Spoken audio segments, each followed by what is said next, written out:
Today we have a lot of animals. We have some farm animals and some wild animals.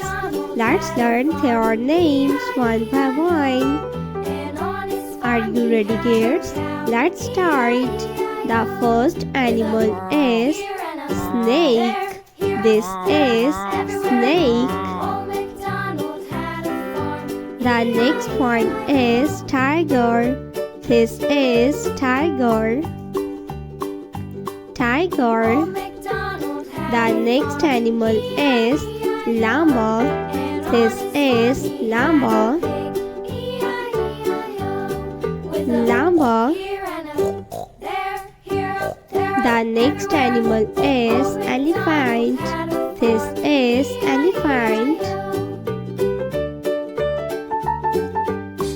The next animal is camel.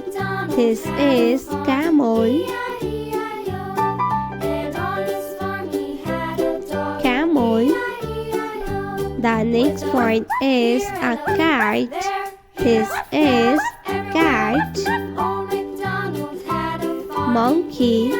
This is monkey. Rabbit. This is rabbit. The next one is giraffe. This is giraffe. A polar bear.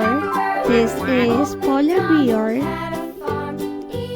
The next one is panda. Kangaroo. This is kangaroo. The next animal is, this is a bird, parrot.